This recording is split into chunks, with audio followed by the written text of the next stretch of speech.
আসসালামু আলাইকুম প্রিয় শিক্ষার্থীবৃন্দরা, আপনারা সবাই কেমন আছেন? আমিও আল্লাহর রহমতে ভালো আছি। তো 15 নম্বরের 1 নম্বর অঙ্ক তোমাদের করে দেব। এসএসসির মানে একাদশ ও দ্বাদশ শ্রেণীর প্রথম প্রথম পত্র ভেক্টর অধ্যায় 2 এ গতকালকে 14 পর্যন্ত তোমাদের ইউটিউবে আপলোড করা হয়েছে এবং লাইভ ক্লাস নেওয়া হয়েছিল। আজকে আপনাদের 15-1 থেকে শুরু করবো ইনশাল্লাহ। কোনো সামান্তরিকের কর্ণদ্বয় 3i plus j minus 2k এবং i minus 3j plus 4k দ্বারা সূচিত হলে সামান্তরিকের ক্ষেত্রফল নির্ণয় করো। তো মনে করি প্রাপ্ত কর্ণদ্বয় a equal 3i plus j minus 2k এবং b equal i minus 3j plus 4k। আমরা জানি এ ও বি কর্ণদ্বয় সামান্তরিক ক্ষেত্রফল হাফ গুণ এ গুণ বি, হাফ ইন্টু এ গুণ বি বর্গ একক। এটা কি এ গুণ বি মানে কি? এ গুণ বি মানে হচ্ছে এ গুণ বি মানে হচ্ছে এ ক্রস বি। তার মানে কি এ ক্রস বি যেখানে আছে তাকে সামান্তরিকের কর্ণদ্বয়ের ক্ষেত্রফল যখন যাবে তখন আমরা কি হাফ গুণ ভূমি গুণ উচ্চতা, তাই না? হাফ গুণ ভূমি গুণ উচ্চতা। কারণ হচ্ছে একটা সামান্তরিক যখন আমরা আঁকবো, একটা সামান্তরিক আঁকলে এই কর্ণ, তাই না? এই কর্ণ তাহলে কি এটা কি উচ্চতা, এটা কি ভূমি, আর কি সামান্তরিকের অর্ধেক হাফ। এই কর্ণে যখন ক্ষেত্রফল বের করবো তখন হাফ গুণ ভূমি গুণ উচ্চতা, এইভাবে আমরা কিন্তু করি। এই ত্রিভুজ একটা মনে করি, এই ত্রিভুজটাকে বলা হয় হাফ গুণ ভূমি গুণ উচ্চতা। তো উচ্চতা বলতে এই এ গুণ বিকে বোঝাই আমরা, এই উচ্চতা বলতে এ গুণ বি বোঝাচ্ছি। তাহলে এ গুণ বি সমান আমরা কী লিখতে পারি? সরাসরি নির্ণয় ম্যাট্রিক্সের মতো করে নির্ণয় করতে পারি, তাই না? আই জে কে, তাহলে কি 3i1 আর -2, আবার কি 1 -3 4। এখানে আই যদি নিই, ম্যাট্রিক্সের ক্ষেত্রে আই যদি নিই তাহলে এই লাইন বাদ, কলাম বাদ, সারি বাদ, তাহলে এটা গুণ আর এটা গুণ, তাই না? তাই করেছি দেখো, +4 আর প্লাস মাইনাসে মাইনাসে প্লাস, সূত্রে একটা মাইনাস, তাহলে -6। আবার প্লাস নিলে এবার মাইনাস জে, সূত্রে মাইনাস, তাহলে কলাম বাদ সারি বাদ, দ্বিতীয় ভক্তির কলাম বাদ সারি বাদ, তাহলে এটা গুণ 3 4 12 মাইনাসে প্লাস 2। আবার কে নিলে কি এটা বাদ এটা বাদ, তাহলে এটা গুণ এটা গুণ 3 থেকে 9 -1, তাই করা হয়েছে। যোগ বিয়োগ করা 4 6 বাদ দিলে 2i আর জে 12 দিয়ে 14 জে আর 10k। এইটা হচ্ছে আমাদের কি এ cross B, A cross B. এখন এ ক্রস বি বের করার পর মডুলাস যেহেতু আমরা দেওয়া আছে, মডুলাস বের করি। রুট ওভার মডুলাস কি এটার উপর স্কোয়ার, এটার উপর স্কোয়ার, এটার উপর স্কোয়ার, ঠিক আছে? তাহলে 4 প্লাস 14 গুণ করলে 196, 10 10 100, ও টোটাল 300। এই 300কে যদি আমরা ভাঙ্গাই, আমরা টোটাল পেলাম কত? 300, তাই না? 300 পেলাম। এটা কি করলে হয় 300 পেলাম। আচ্ছা 300কে যদি ভাঙলাই 100 গুণ 3 রুট ওভার, তাহলে 100 গুণ 3 যদি হয় তাহলে 100 রুট ভাঙালে কি হয় 10 10 100 রুট ওভার 3। এইটাই মূলত আমাদের অ্যান্সার। অর্থাৎ হাফ এ গুণ বি ইকুয়াল হাফ 10 রুট 3, তাহলে 5 দুগুণে 10, 5 কেটে গেল 5 রুট 3।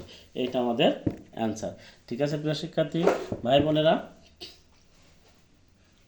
এরপর আমরা 15-2 নম্বর দেবো। 15-2 নম্বর কী বলছে? অঙ্ক আমি উঠাই গেছি, এবার সমস্যা নাই।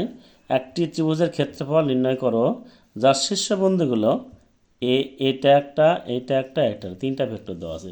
একটি ত্রিভুজের ক্ষেত্রফল সূত্রে কি হাফ গুণ ভূমি গুণ উচ্চতা, তাই না? হাফ গুণ ভূমি গুণ উচ্চতা।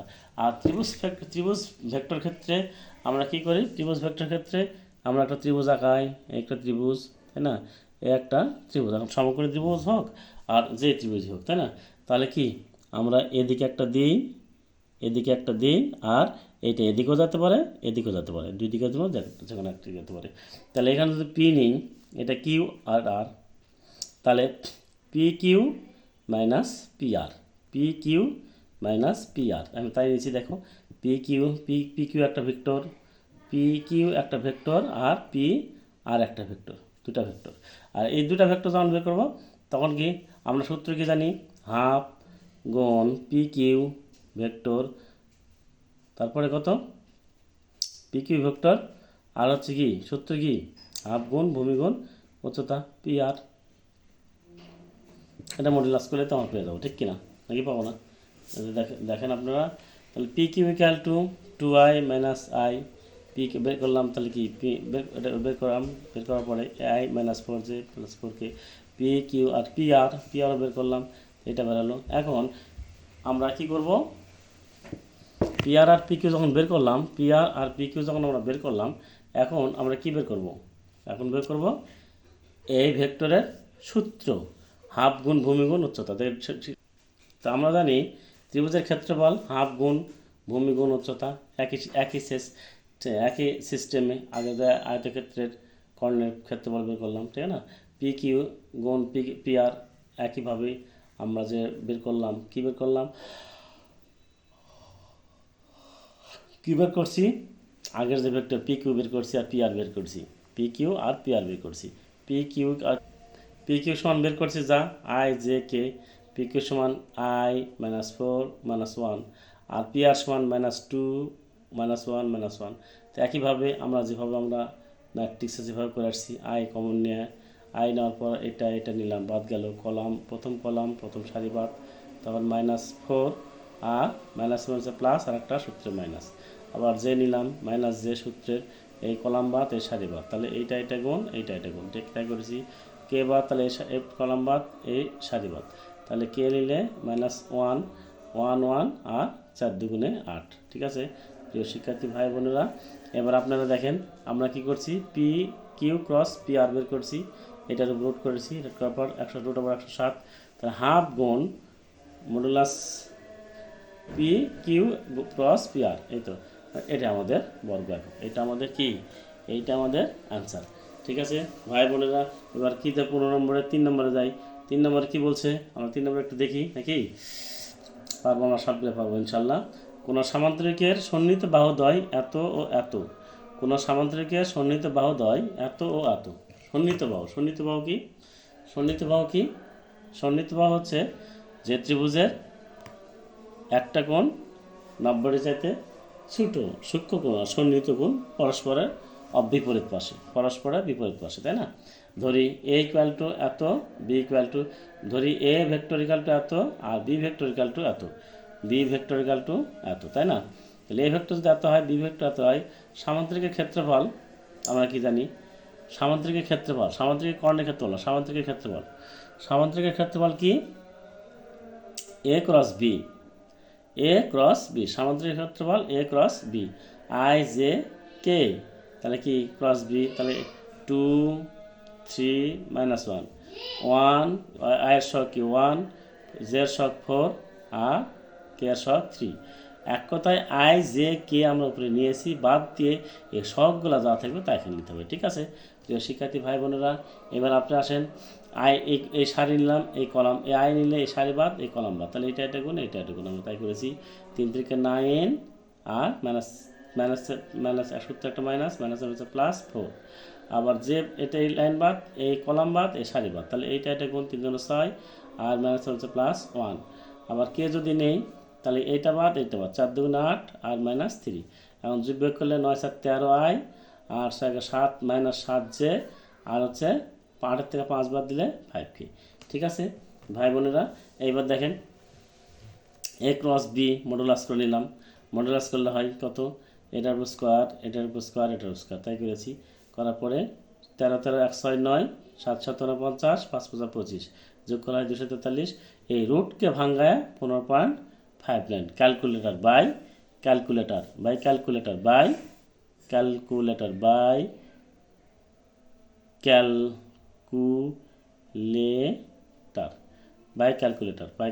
দিয়ে এইটা আমরা পাইছি, এটাই হচ্ছে মূলত অ্যান্সার, ঠিক আছে। 16 নম্বর 1 নম্বরে যাই আমরা নাকি, আগে যাই নাকি ভাই। 16 নম্বরটা কি বলছে, এ 1 নম্বর 16 নম্বর 1, এ এত, বি এত, সি এত এবং ডি এত হলে ভেক্টরের সাহায্যে দেখাও যে A B vector R CD vector, A B এর দিকে যাচ্ছে, সি ডি এর দিকে যাচ্ছে, সমান্তরাল, মানে দুটা রেখা সমান্তরাল, তাই না, দুইটা রেখা সমান্তরাল। তাহলে সমান্তরাল বলতে সামান্তরিকের সমান্তরাল, ঠিক হচ্ছে রে সমান্তরাল, তার মানে কি হতে পারে এরকম এর হচ্ছে এদিকে যাচ্ছে, এরকম হতে পারে এরকম, হ্যাঁ হতে পারে এরকম, ঠিক কিনা? এরকম যদি হয় তাহলে অবশ্যই একটা কোণ 90 ডিগ্রি বা 0 ডিগ্রি হতে হবে, 90 ডিগ্রি বা 0 ডিগ্রি হতে হবে। এরকম যদি হয়, সমান্তরাল যদি হয়, তাহলে এ বি ভেক্টর, এ বির দিকে দেয়, তাহলে এ বি ভেক্টর বের করতে বলছে, যেহেতু এ বি ভেক্টর বের করতে বলছে আর সিডি ভেক্টর বলছে, তাহলে দুটা ভেক্টর যদি বের করতে বলে তাহলে আমাদের অবশ্যই একটা কোণ 0 ডিগ্রি হবে। কী হবে? 0 ডিগ্রি বা 90 ডিগ্রি হবে, সরি 90 ডিগ্রি হবে। কত হবে? 90 ডিগ্রি হবে। তাহলে দেখি এ এত, বি এত, সি এত, ডি এত, তাহলে এ বি যেহেতু আমার দেখাই দিছে, এ বি ভেক্টর বের করি, তাহলে এইটা বিয়োগ এইটা, এইটা বিয়োগ এইটা, এইটা বিয়োগ এইটা, মানে কি এইটা বিয়োগ এইটা, স্থানাঙ্ক বিয়োগ স্থানাঙ্ক, আর গুণ বিয়োগ গুণ আই, এইটা এইটা বিয়োগ এইটা গুণ জে, এইটা বিয়োগ এটা গুণ কে, তাই করেছি আমরা। তারপরে যোগ বিয়োগ করে 5 3 8 আই, 2 2 4 জে, 4 কে, ঠিক আছে। এবার আমরা কি করব? সামনের দিকে আগাবো, তাই না? সিডিও ঠিক একইভাবে, -3i প্লাস -4 প্লাস 2 জে, 13 -11 বের করলাম কে, এখন যোগ বিয়োগ করলে -4 -2 জে প্লাস 13 থেকে 11 বাদ দিলে 2কে। মনে করি এ বি ও সিডি অন্তর্ভুক্ত কোণ থিটা হলে cos theta equal to A B dot CD, ঠিক কিনা? A B dot CD, A B dot CD বের করি modulus A B modulus CD. আমরা এ বি ডট এর মান পাইছি, বি এর মান পাইছি, ডট করে নিলাম, তারপর রুট ওভার এটার উপর স্কোয়ার, এটার উপর স্কোয়ার, ঠিক আছে। যোগ বিয়োগ করলে কত হয় দেখেন, যোগ বিয়োগ করলে 32 আর 8 40 আর 8 48, 48 লিখছি। আর নিচে এইটা এটা যোগ করলে হয় 96, এটা যোগ করলে হয় 24। তাহলে আমরা এখন যেহেতু 24 আর 96 পাইছি, তাহলে কি করতে হবে? 96 যদি আমরা ভাঙাই, 96 ভাঙলে কত হয়? 4 24 96, 4 24 96, তা 4 রুটের বাইরে নিলে 2, তাহলে এই 2 দিকে আর 24, তাহলে আমরা 24 আর 24 রুট ওভার 24, রুট ওভার 24 গুণ করলে কত হয় দেখেন তো? রুট ওভার 24 আর রুট ওভার 24, তাহলে গুণ করলে রুট ওভার 24 স্কোয়ার, তাহলে স্কোয়ার রুট গেল, তাহলে থাকলো কি শুধু 24, উপরে 24 নিচে 24, তাহলে 24 24 কাটা গেল, তাহলে কত? 1। তাহলে আমরা যেহেতু 1 পাইছি, cos থিটা ইকুয়াল টু 1, এই যে cos থিটা, যেহেতু আমরা cos থিটা ইকুয়াল টু 1 পাবো না কেন? cos theta equal to A B dot CD নিয়েছি, modulus A B modulus CD, তাহলে আমরা অতএব cos theta equal to, cos theta equal to, অতএব cos থিটা ইকুয়াল টু 1, তাহলে অর্থাৎ cos থিটা ইকুয়াল টু এ পাশে 1, কত ডিগ্রির মান? যে এ পাশে cos আছে, তাহলে cos কত ডিগ্রির মান? 1, cos 0 ডিগ্রির মান 1, তাহলে cos 0 ডিগ্রির মান 1 করে নিয়েছি, তাহলে করে লইছি। তাহলে A B O C D সমান্তরাল দেখানো হলো। থিটার মান যখন আমরা 0 পাবো, তখন আমরা বুঝবো যে দুইটি রেখা সমান্তরাল। থিটার মান যখন আমরা 0 পাবো, তখন আমরা বুঝবো এই দুটা রেখা সমান্তরাল। কারণ হচ্ছে দুটো রেখা সমান্তরাল, সমান্তরাল কারণ হওয়ার কারণ হচ্ছে, আমি বলি এইভাবে যেতে পারে, একটা রেখা এই গেল, তাই না? যাওয়ার পরে এখান থেকে এ আর বি, তাহলে কি এ বি এদিকে গেল, এখন এখান থেকে আবার চলে আসলো এদিকে, তার মানে কি এটা বি সি, এটা ডি, তার মানে কি তাহলে এটা কি হচ্ছে? সি আর ডি, সি ডি এর দিয়ে যাচ্ছে, তার মানে কি এইটা যদি এদিকে যায়, এটা যদি এদিকে যায়, এইটা হচ্ছে সমান্তরাল। কি সমান্তরাল প্রসেসে বিপরীত দিকে যাক আর সামনের দিকে যাক, ঠিক আছে প্রিয় শিক্ষার্থী বন্ধুরা? আমরা কত যাব? 16 নম্বরের করলাম, এবার 17 নম্বর ইনশাল্লাহ দেখি সমাধান। এটা হচ্ছে সমাধান, কি বলছে? যদি একই সমতলে হয় তাহলে A cross B cross C equal 0 হতে হবে। কী বলতে হবে? A equal B, A cross B, তার মানে কি যদি একই সমতলে হয়, ভেক্টর ত্রয়, ভেক্টর যদি ভেক্টর ত্রয়, ভেক্টর ত্রয় একই সমতলে হয় হলে A cross B cross C equal 0। তাহলে A cross B cross C equal 0 যদি হয়, তাহলে আমার আই জে কে নেওয়ার দরকার নাই। তাহলে 3 - 2, তারপরে কি 1, তারপরে 1 - 3, তারপরে 5, তারপর 2 1 - 4, তিনটা আছে তো, তাই না? ইকুয়াল 0। তাহলে দেখি ক্যালকুলেশন করে দেখি, ক্যালকুলেশন করি আমরা। তাহলে 3 যদি নিই, তাহলে কি হচ্ছে? এইটা গুণ 3 4 12 মাইনাস প্লাস 12, আর 3 4 12, তাই না? তাহলে -5, এটা গেল প্লাস -2 মাইনাস মাইনাসে প্লাস, এটা গেল তাহলে কি -4 -10। ঠিক আছে প্রিয় শিক্ষার্থী ভাই বোনেরা, তাহলে এটা কি +1 নাকি? তাহলে এইটা বাদ তাহলে 1 আর -+6 যোগবিয়োগ করি, তাহলে 3 গুণ তাহলে 7, 12 থেকে 5 বাদ দিলে 7 প্লাস 2 গুণ মাইনাস কত 14 প্লাস 6 রেখে 7। ঠিক আছে প্রিয় শিক্ষার্থী ভাই বোনেরা, দেখেন এবার কী করব, 3 7 21 মাইনাস প্লাস মাইনাসে -7 14 দুগুণে 28 প্লাস 7। তাহলে আমাদের শর্ত কি 0 হতে হবে, তাই না? 21-এর সাথে 28 -28, তাহলে কী করবো ইকুয়াল এটা গেল তাহলে 0। তাহলে আমরা সরাসরি লিখতে পারবো, আমরা কি লিখতে পারবো কেমন, আমরা তাহলে কি লিখতে পারবো বলেন? প্রদত্ত ভেক্টরত্রয় একই সমতলে অবস্থিত দেখানো হলো। প্রদত্ত ভেক্টর ত্রয় একই সমতলে অবস্থিত দেখানো হলো। এটাই মূলত আমাদের অ্যান্সার। ঠিক আছে প্রিয় শিক্ষার্থী ভাই বোনেরা, আজকে এই পর্যন্তই থাক। 16 নম্বরে 1 নম্বর পর্যন্ত করে দিলাম, এরপরে 17 নম্বর 1 পর্যন্ত করে দিলাম।